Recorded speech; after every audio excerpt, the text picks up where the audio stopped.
Olá, meus amigos, notícia aqui no canal F. Carvalho Channel. Ontem, Brasília ferveu, muitas coisas aconteceram por lá e a repercussão está sendo grande. Vamos acompanhar aqui algumas matérias. Após pagamento de fiança, Roberto Dias vai responder em liberdade. Aqui se trata do que aconteceu ontem na CPI da palhaçada ali no Senado Federal. E o Omar Aziz deu voz de prisão ao Roberto Dias. Ele foi preso por ordem do Omar Aziz, um sujeito que está implicado em corrupção. Mas assim que acontece, minha gente, aqui no Brasil acontece dessas coisas. Gente que está envolvido em corrupção prende, dá voz de prisão.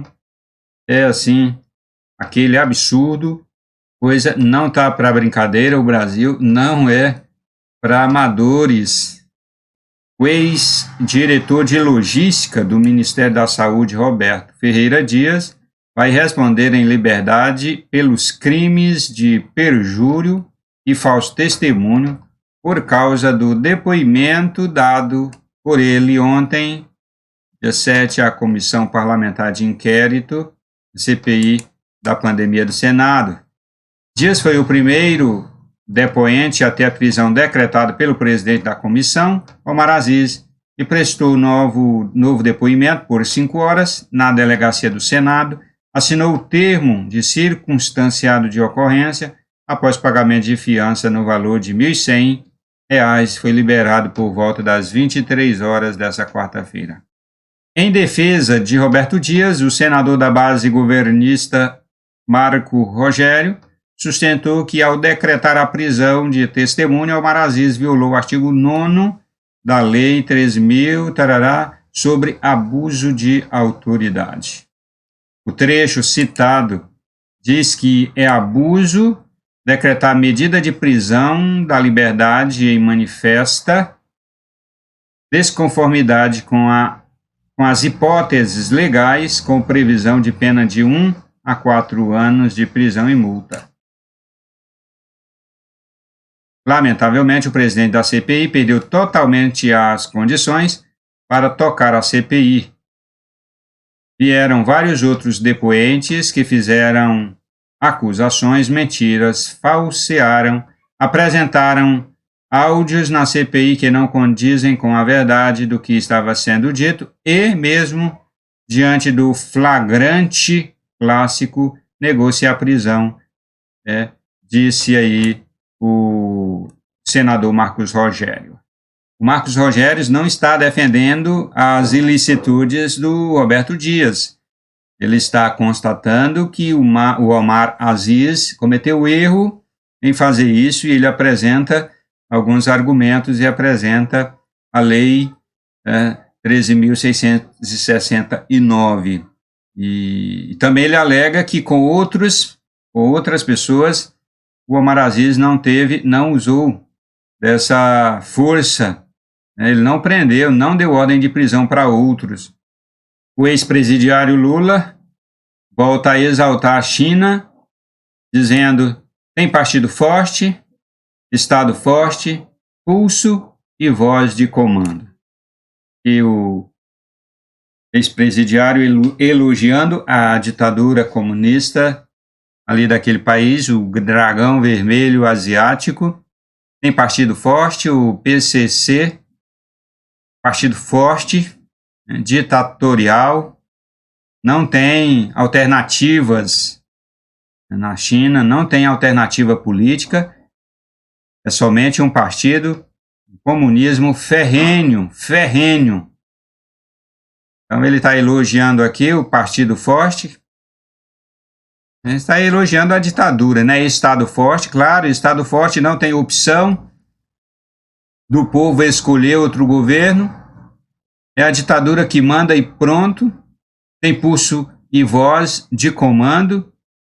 Aí o ex-presidiário batendo palmas e elogiando a ditadura comunista. É impressionante É impressionante como os esquerdas aqui no Brasil, eles veneram as ditaduras, tentaram implantar aqui a ditadura esquerdista no Brasil, PT, mais do que todos os demais, tentou implantar a ditadura comunista aqui no Brasil, mas graças a Deus, o Senhor nosso Deus foi generoso e não deixou isso acontecer até o momento.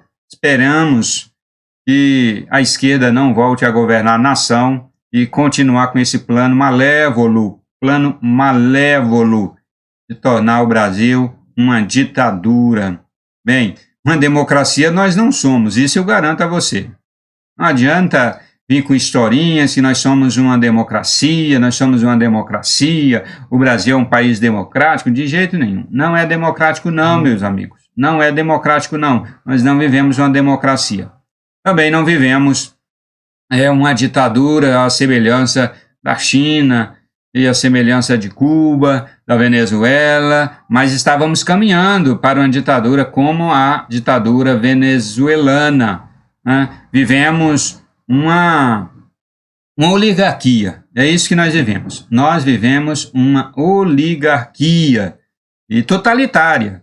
Quem são os membros desta oligarquia? Hoje, no momento presente, os 11 ministros do STF compõem a oligarquia brasileira, alguns congressistas compõem a oligarquia brasileira. Renan Calheiros, por exemplo, é um congressista que compõe essa oligarquia brasileira. O que eu quero dizer com oligarquia? É esse nosso sistema de governo que quem manda no país, quem governa no país, quem dá a palavra final são algumas figuras, e nós vemos o STF mandando no Brasil, nós vemos alguns congressistas mandando no Brasil, e, sobretudo, amarrando as mãos e os pés do presidente para que ele seja apenas uma figura sem poder, uma figura simbólica. Na verdade, eles não querem que o presidente Bolsonaro governe, amarrando as mãos e os pés, eles conseguem governar, essa oligarquia consegue governar o Brasil tendo o presidente Bolsonaro na cadeira da presidência. E isso eles têm conseguido fazer. Infelizmente, eles têm conseguido fazer isso. Essa oligarquia dominante aqui no Brasil. Impressionante, meus amigos. E outra coisa, eles estão chamando essa oligarquia, veja o que disse Luiz Barroso, ministro do STF. Veja o que ele quer um semipresidencialismo, né? Ele já tem ele já tem este sentimento, eles já trabalham para isso, só que enquanto nós vemos uma oligarquia, eles chamam isso de semipresidencialismo e querem apenas oficializar. Luiz Barroso quer que o Brasil seja, no papel, um semipresidencialismo. Mas o que vemos na prática, esse semipresidencialismo de Barroso é, na verdade, uma oligarquia, onde uma minoria entre os componentes da oligarquia vão mandar no Brasil e, claro, os 11 ministros do STF não vão ficar de fora, eles serão os principais. Então, não sei para onde nós estamos indo. E aqui Lula está elogiando a ditadura comunista, porque ele, como esquerdista, né, tem a vocação para ditador, tentou implantar o comunismo aqui no Brasil e foi interrompido por uma providência de Deus. E aqui, meus amigos, Bolsonaro cria perfil, aqui, olha, deixa eu marcar, Bolsonaro cria perfil na GitChar, rede social contra cancelamento e censura. Então, o Bolsonaro já criou o perfil dele, eu também já criei o meu, e aqueles que estão